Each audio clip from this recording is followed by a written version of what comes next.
Any other questions? Okay. Well, thank you all so very much for listening.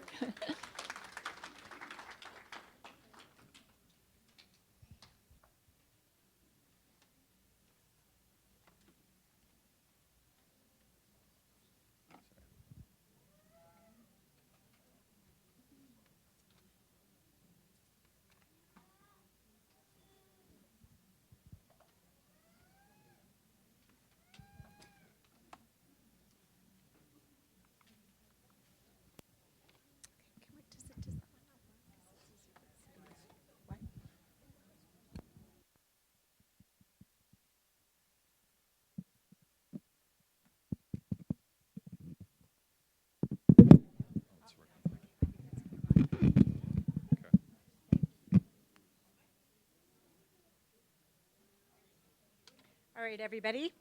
Thank you very much. That was a fascinating look at the law and thinking about planning for our kids. And no matter where you are on that journey, that's an important step to take. Our next speaker is Dr. Alfred George of Northwestern University. He's the chair of the Department of Pharmacology, and he's the director of the Center for Pharmacogenomics. And his lab is focused on function, pharmacology, and molecular genetics of ion channels. And that puts him squarely in the realm of KCNQ2. So would you join me in welcoming Dr. Alfred George? Welcome. Thank you, Sarah, and thank all of you for your attention. I want to thank Jim and Scotty for the kind invitation to attend the meeting this year and give us my lab the opportunity to share with you some of the research that we're doing to hopefully make a small contribution to the health and well-being of your precious children. Before we jump back into science, I just want to see a show of hands. All the parents are here. How many of you have read your children's genetic test report? Yeah, quite a few. Now, put those hands down. How many of those reports use the term variant of unknown significance to describe the KCNQ2 part? Yeah, so probably a third to maybe a half. That's about right. So that's the theme of what I'm going to talk about, and a large part of what I want to say is built in this slide, which is that genetic testing labs operate under pretty strict guidelines about how they classify the findings in their test results. And so a KCNQ2 genetic change, which we now kind of generically call a variant, could be called a mutation, but until we know how to classify it, I think a lot of us just want to call everything by the generic term variant. We can use, there's a number of descriptors on this slide. Do I have a laser pointer? I don't, that's okay. On this slide is a spectrum of terms that you may have heard about. A variant that has undeniable evidence to support that it is a cause of the disease for which it's being tested for. We call that pathogenic. If the evidence isn't that strong, then the term likely pathogenic is thrown around. On the other end of the spectrum, if something is found in lots and lots of healthy people, we don't consider it a likely cause of the disease, and therefore it's called benign. Again, if the evidence is a little uncertain, we might say likely benign to kind of hedge our bets. But in the middle here, unfortunately, is a very large group of variants that are called variants of unknown significance, where there's not enough evidence to classify it as pathogenic or benign. And so it's left in this sort of genetic purgatory, if you will, right in the middle. And this is the biggest challenge for genetic testing and interpretation of genetic test results in the modern era. For ion channel genes like KCNQ2 and many of the other genes you've heard about this afternoon associated with epilepsy, one of the ways that we approach this is to use functional assays.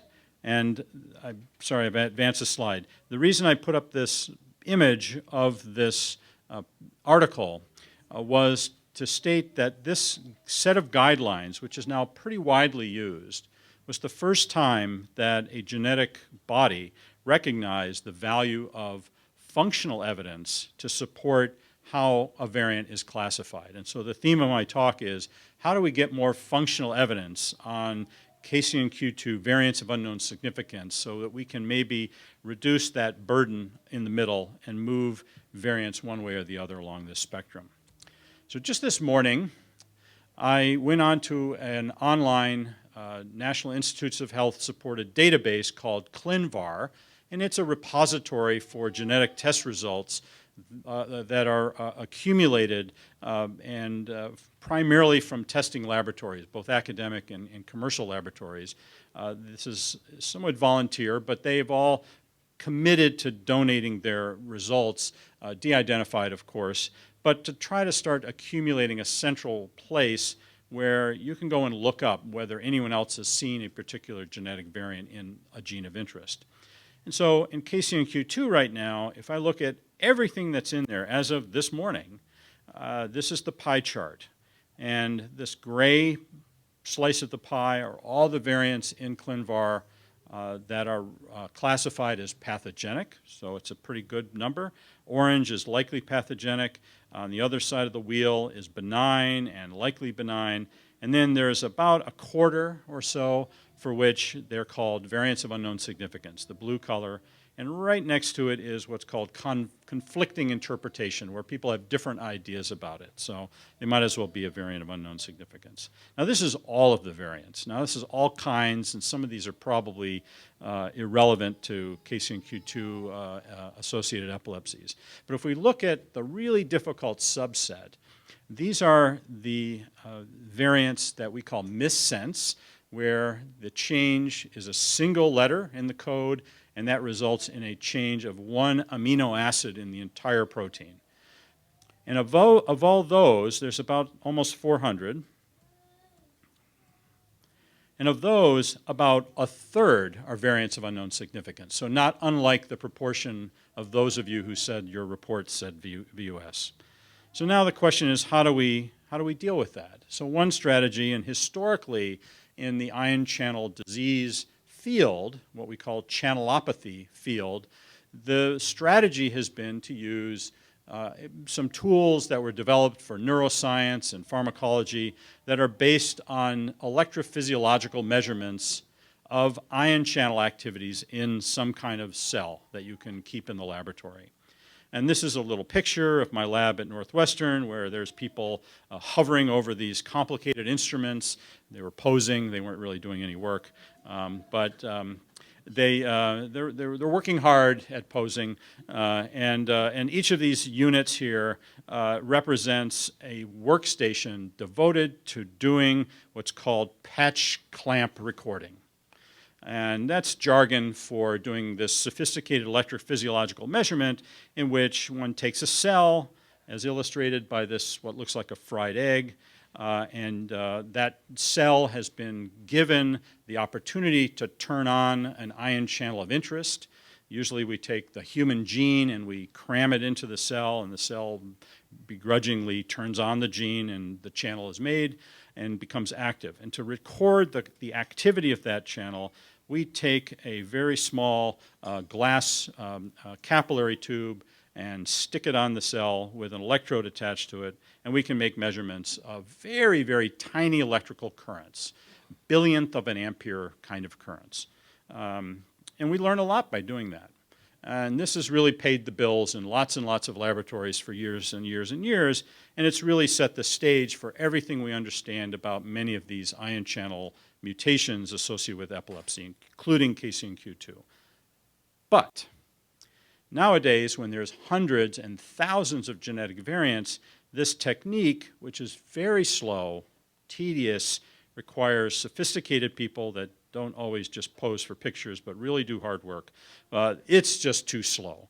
So a good trained person can probably make about 16 measurements a day, 16, maybe 20 cells worth of data per day. And that's not enough to do very much. It may take weeks to characterize one mutation. Now, if you're telling someone they've got to do 500 mutations before they get their PhD, well, they're going to walk out the door. Well, technology advances. And so now there are automation solutions to this problem. And one of those solutions is illustrated here. And this is a 384 well system that is operational, has been operational in my lab for the last 4 years. It's made by a German company, and we nicknamed this DOS machine. It's a high throughput, automated patch clamp instrument. So rather than one cell at a time with a very sophisticated person doing that work, we can actually record from more than 300, well, actually, because our system does 2 of these 384 arrayed plates, we can actually make 700 or so measurements at a time in about an hour. And so a much higher throughput. And the capacity, therefore, of studying genetic variation goes up by a couple of orders of magnitude. So just for the technically interested folks in the audience, traditional patch clamp is one cell at a time. You use one electrode per cell to make a recording. It takes about 30 or 40 minutes to do a good job, versus the automated system, which is based on a whole different arrangement where instead of lowering a pipette electrode onto a cell, we put the cell in an array of little tiny holes in a glass bottom dish, and the cell gets sucked onto there, and we can actually record currents. So much different array, and instead of one cell at a time, we can measure 384 at a time. So it's just, for the people who have followed genetics over the last 2 decades, if we think of DNA sequence technology, it's made a similar evolution. The throughput of old-style DNA sequencing that some of us in the audience used to do, very slow and tedious, and now we have these automated sequencers and even beyond this technology. And so for those of you who don't know about this, think of classic cars. Classic patch clamp versus sort of a Tesla. So anyway, another technical aspect, to really feed DOS machine, we have to have an efficient way of introducing DNAs that code for each individual mutation that we want to study, and to do that uniformly as uniformly as possible, usually required that one spends 6 to 8 weeks making that cell stably have that DNA. And we didn't think that was possible. We wanted to do hundreds of mutations, and so that 6 to 8 week time commitment was just too much money and too much labor. So we adopted a new strategy, which is called electroporation, not electrocution, electroporation, where we actually use electrical current to get cells to take up the DNA that we want them to express. And that becomes extraordinarily efficient, and we've actually designed experiments now where we can put together in the same cell KCNQ2 plus its partner, KCNQ3, which together form what we believe is the native ion channel in brain neurons. We use a cell line called CHO cells. There's nothing fancy about it. It's simply a garden variety cell that grows beautifully in the laboratory, and it does not have KCNQ2. So when we are putting KCNQ2 into a cell, we want to make sure it's the only KCNQ2 there.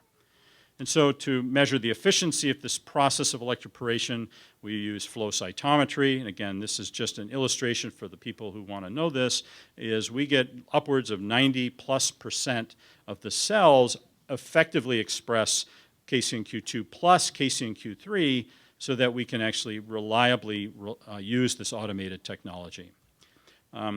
So this is a blow-up of what the data look like when it's first recorded.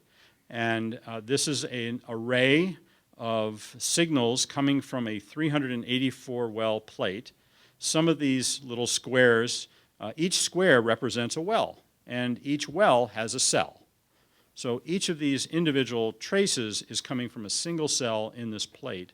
Some of them are colored green. Those are the really good ones. Some of them are gray, which means we didn't get a cell, so we ignore those. And the blue ones are not so good, so we ignore those too. But throughout the plate, if we randomly select a few wells, we get this pretty uniform looking ion current that is reminiscent of M current, which is what KCNQ2 contributes to. So to date, we've actually looked at about close to 24 KCNQ2 variants. The ones that are most furthest along are listed here. I think this is a list of 16, and they are scattered all about the KCNQ2 molecule.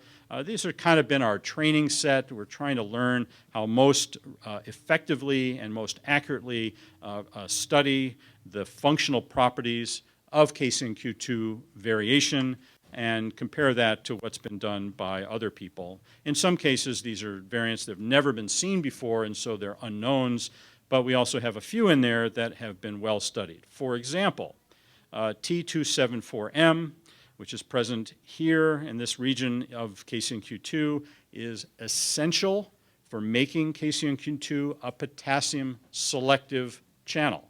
Without this residue, it doesn't function as well as a potassium channel. This is a mutation that was identified many years ago, and the functional studies of this have been established. And in Ed Cooper's talk, he in fact showed a study that I will also refer to that did some of that early work. And so in our case, we actually recorded from cells that had the normal or wild type KCNQ2 along with its sidekick KCNQ3. We get the typical potassium current profile that you see. But when we substitute the variation T274M for the wild type or normal KCNQ2, we don't see anything. We basically see some background noise that's probably nothing related to the KCNQ2 channel. So this is a non-functional channel. And that agreed completely with the original study that was done and published 4 years ago, in which the same thing. They used a completely different system.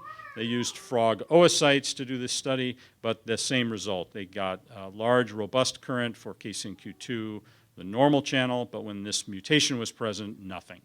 So we feel like we can at least mirror one. Now there are lots of other, and this is another example of how we examine the data. This is called a current voltage relationship. It's simply a plot of the amount of current in each cell at different stimulus voltages. If you stimulate them to really positive voltages, you get more current. And so the black dots here show you what's happening with the normal channel, and the blue dots are happening with, or what's happening, or what's recorded from cells that have this particular mutation. Now, in the paper that I referenced a minute ago, they collected around 8 or 12, I can't remember the exact number, but about a dozen measurements for each of these conditions, which is a limited number, but that's a reasonable number in the old days. Here, we're collecting in the hundreds. So 159 measurements for the wild type and 164 for the mutant. So our statistical power is much enhanced. Now, we normally don't kill it. We're not usually doing so heavy overkill, but this was sort of a demonstration project. So now we've looked at many other mutations, and I won't summarize all of them for you, but I can just tell you that there's a common pattern in which many of these mutations associated with epileptic encephalopathy and KCNQ2 are loss of function. They don't generate any appreciable level of potassium current, and this information would be very valuable for a geneticist to be able to classify a variant. So some of these were classified as variants of unknown significance, or they've never been seen before. And so if they've never been seen before and there's only one case in the world with that, there's not enough genetic evidence to classify it one way or the other. But if you add to that functional evidence, that provides at least an opportunity to say, well, it's likely pathogenic if it doesn't function. Now, admittedly, there are other studies that could be done. We need to determine if it's a dominant negative mutation. The sophistication of that is beyond what I was going to talk about today, and we are developing technologies to push that, those kinds of experiments forward. No real reason to look at this other than this is an array of many mutations that we've studied, all aligned together to show that there is a large diversity of functional consequences of genetic mutations. Right in the middle here is the normal KCNQ2. Everything below it would be a loss of function. Everything above it might be a gain of function. And so I'll single out one of these, which is the one in green, which is arginine at 198 to glutamine. and that's located here. It's a region of KCNQ2 that's essential for the ability of this protein to sense the voltage in the membrane to signal it's time to open or it's not. And this mutation has also been studied before, and our results demonstrated that there was a greater amount of activity in cells. This was certainly not a loss of function. It was probably a mild gain of function when we look at overall current density. But importantly, when we look at the sensitivity of this mutation to voltage, it has a disturbed sensitivity to voltage such that these channels will be more apt to open at lower levels of depolarization in the membrane, less positive change in the membrane voltage. And that's essentially a way of saying there's a gain of function. So not a loss of function. And you've heard about this, no doubt, before today, but also in earlier talks today, that there is this dichotomy that is important to recognize, and maybe more important to recognize going forward when drugs such as KCNQ2 activators are brought into the clinic. Certainly a gain of function might not be the best mutation target for an activator, but more studies are obviously needed. And again, we looked at the literature, and this mutation was studied before. You notice this is a paper from Ed Cooper and Maurizio Tagliatella, and they first demonstrated this a few years ago, well, last year, that this was a gain of function mutation by virtue of the fact that it shifts the voltage sensitivity of that mutation. So again, we feel pretty good that our new method with DOS machine is able to get approximately, if not exactly, what's been shown before. Now, I'm not going to go into any more detail about the kinds of mutations and what they're doing functionally, but this is sort of the first part, most of what I was going to say. But I also want to bring to your attention that this is faster than the old way. And to sort of highlight that, I want to tell a story that involves John Millichap and I. I know John isn't here yet, but he'll be here tomorrow to give a talk. But as you know, John Millichap is a child neurologist at Lurie Children's Hospital in Chicago, affiliated with Northwestern, and we collaborate very widely with him. But he called me one afternoon and said, hey, we have a kid that was just admitted. I think it's a KCNQ2 mutation based on the clinical properties, clinical features of the child. And he said he sent the genetic test to the laboratory and called them and said, as soon as you get any information about KCNQ2, even if it's preliminary, call me, I want to know. So the lab did, and in a week, they actually said, we found a variant, we don't know enough about it yet, we can't classify it, it's never been seen before, but here it is. So John calls me with this result and said, okay, remember that case last week? Here's the variant. Do something with it. 3 weeks later, I called John back, and I said, John, mutation is not a functional potassium channel. Here is the normal channel, beautiful currents like we normally see. Here is the mutation, nothing. It is a loss of function, pretty much like you see with many KCNQ2 associated mutations. So we called him and said, you know, this is compatible with a disease-associated mutation. Now, again, the caveats are we don't have a system up and running yet to determine whether it's a dominant negative mutation or not. That's important. We're working on that. But at least at this point, we know that that's not a benign variant. It's at least likely pathogenic. And in fact, at that point, it was consistent because he had treated the child with a sodium channel blocker. The response was really remarkable and brisk, and the kid was doing much better after that. So now the last part of the story is the genetic testing lab, 3 weeks after that, came back with a report that said variant of unknown significance, which is what they have to do. They've never seen it before. It's never been reported. It's not in healthy populations either, so they just throw up their hands. They said, we can't classify this. The rules don't allow us to classify it, but anything other than a VUS. You know, we did a research study. If there was a way to couple our efforts to the genetic testing lab to try to give them that result so they could actually incorporate it into their algorithm, maybe one day they might say, oh, well, that's likely pathogenic because functional evidence suggests it's not functional, consistent with the disease. So that's what we're working toward. I want to just highlight a few people in my lab and then tell you one other thing. But they're the key people that contributed to our development of this automated electrophysiology platform. Carlos Van Oye, who's in there somewhere. Where are you, Carlos? He's right there lurking in the back. Dina Simpkin, Reshma Desai, Shannon Gallagher, John Mark DeKaiser, all of which contributed in my lab to these kinds of projects. We have a long-standing collaboration with Evangelos Kiskinis and the folks at Lurie Children's Hospital. You'll hear from Evangelos next, and he'll tell you about the exciting work we're doing with him on iPS cells. And then I also want to thank Ed Cooper, who got us kind of going in this direction a couple of years ago and provided some of the original plasmids that helped us get things launched. Lastly, I want to just turn to, Jim mentioned this morning that the KCNQ2 Cure wrote a very nice supportive letter for our application submitted last January to an NIH program called the Center Without Walls for Research in Epilepsy. This is a big program they've had for the last several years in different domains. About a year ago, they came out with a call for applications to do functional studies of genetic variants associated with epilepsy. And I read it almost in disbelief. And I said, oh, it's got our name on it. We should get a group together and organize something. To make a long story short, last Thursday I got a nice call from the NIH saying, you're funded, or you will be funded. So your letter must have done the trick. So great letter.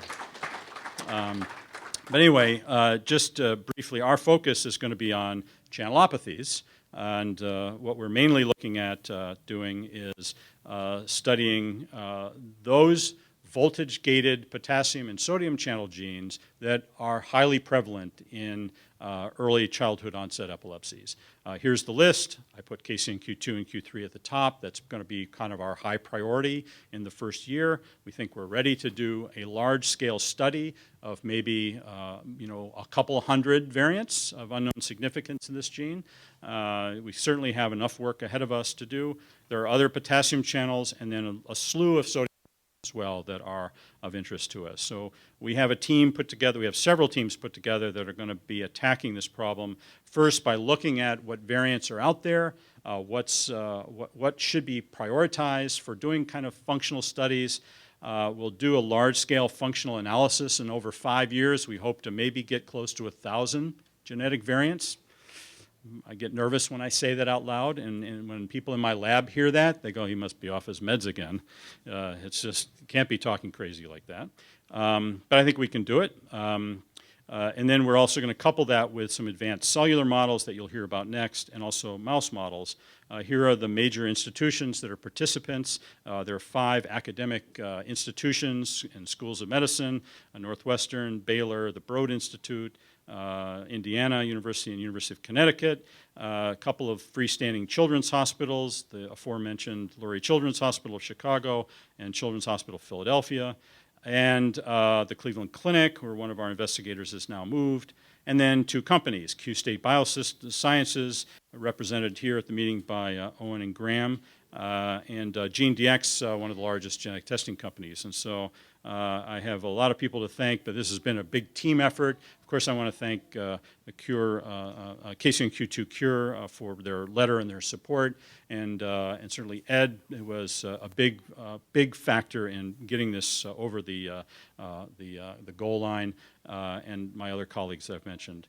And so one of the things we're going to hope to do going forward is to have some regular webinars with communities like yourself to let them know what we're doing and what we're finding out in advance of when those discoveries get published. And so at some point we'll be touching base and looking for ideas of things that you want to hear about, and hopefully we'll be able to have at least one webinar series, at least a year devoted to KCNQ2, if not more than that. So anyway, thank you again for your attention, and I'd be happy to take questions.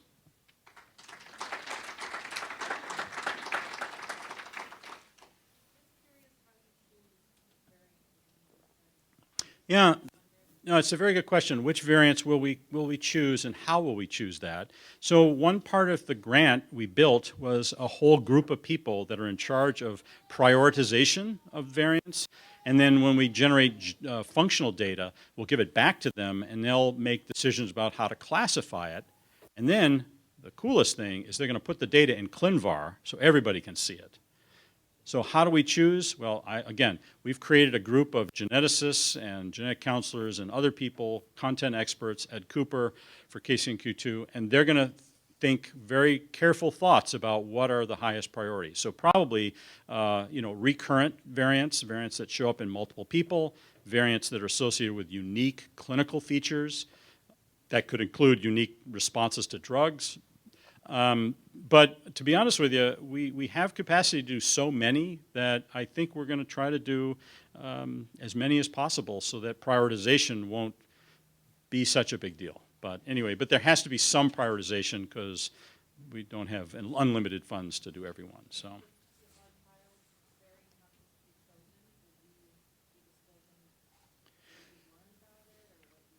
So that's a great question. If your child's variant is chosen and we study it, our goal is to get the information out publicly once it's reliable, and that will precede publication. We can wait till we write a scientific paper, but we really want to figure out a way to put the data in some format that everybody can see it. So we think that's going to be ClinVar.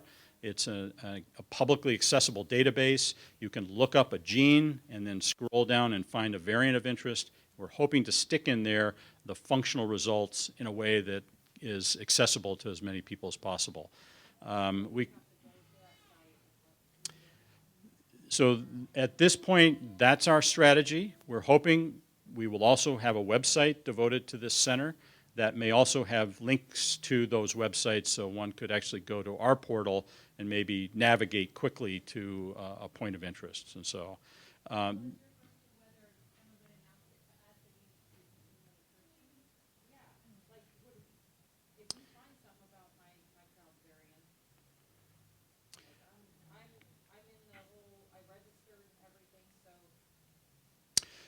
I think you make a really good point. Yeah, so I think at this point it was not, we hadn't designed a push strategy, but that doesn't mean we can't. I think we need maybe a little input from your community about how best to do that. So, I don't know what your child's variant is. I can ask you. But I think we're going to have to come up with a new strategy. I thank you. That's a good suggestion. How do we push the information out there? And maybe what we are planning to do is in our website, we're going to list all the variants that we've ever studied, and then perhaps we could have some kind of link to your website or database in some way, without breaching confidentiality and things like that, without breaching HIPAA rules. Genetic information we usually regard as kind of hands-off. We don't want to know who it is, and as soon as we start crossing that line, we need consent. And so we need a way to, in a sanitary way, make it available and make you aware that it's available. I think that's the point.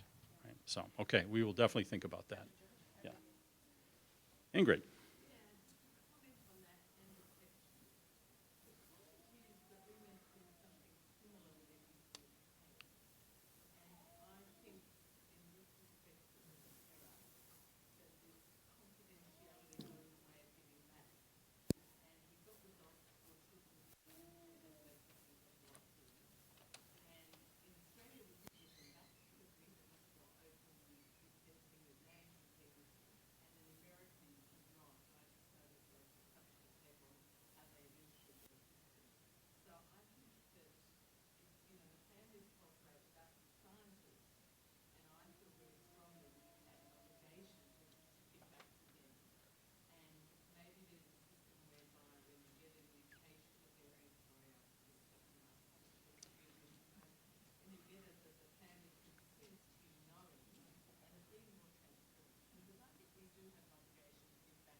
Let me summarize that for everyone. So Ingrid Sheffer, by the way, is one of our scientific advisors. And so everything she said we will be able to access. So what she said was her experience in a former project called EPI4K, where they did exome sequencing on 4,000 subjects or so.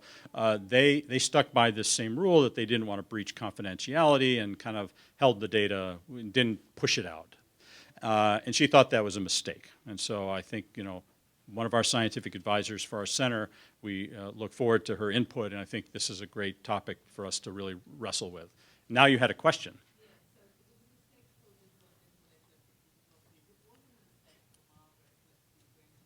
Yeah. Yeah. Yeah.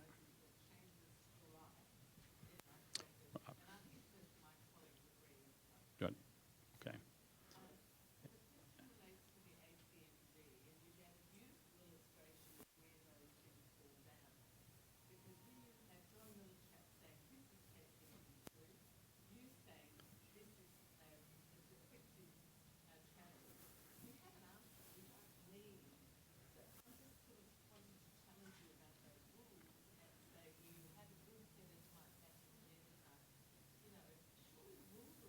Yeah.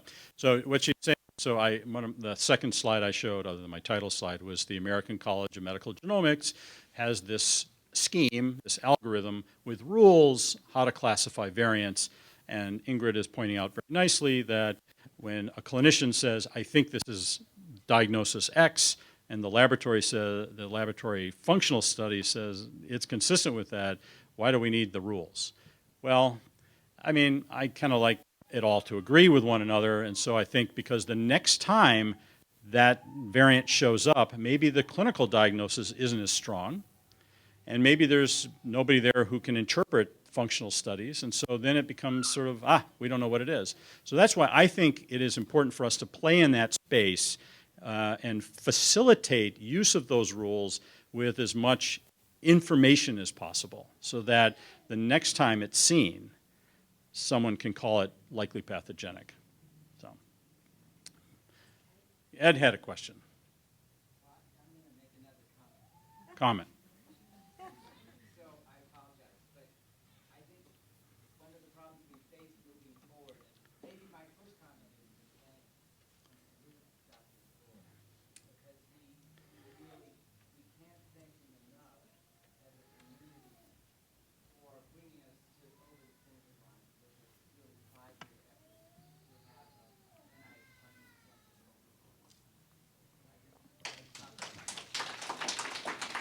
It was a team effort, guys, team effort. So back to the little question. I think because this mechanism was funded as not including any patient contact at all patients who are, all variants that come into the QL must come in a common sequence. So we do have a technical hurdle. It's very different from EPI4K, which was another center without walls from 10 years ago, which was based on patient recruitment. Under our funding mechanism, we're studying variants, we're not studying everything. And so I think entities, whether it's the wiki registry or a registry set up by FCN2A or FCN1A, have an important, unless NIH after the fact has changed what the grant is about. This mechanism has to report out various functional characterization back to a intermediary that then reports to the So maybe I'll just summarize before I forget. I mean, he's pointing out that the mechanism of our Center Without Walls disallowed patient recruitment. So we actually don't contact patients at all. There's enough existing variants in the universe for us to keep busy for 5 long years. That said, Ed points out that we need to have an intermediary, some sort of depot for the results that can be accessed by people. And so again, I think there's probably a nice blend of making the data available, but then alerting groups for whom the data are valuable that it's there. Here's a list of variants we've studied. Your membership can maybe be sent that information, and then go to see it. So something like that. So anyway, all right, I'm done. Thank you. Okay, Thank you very thank you. much. You're welcome.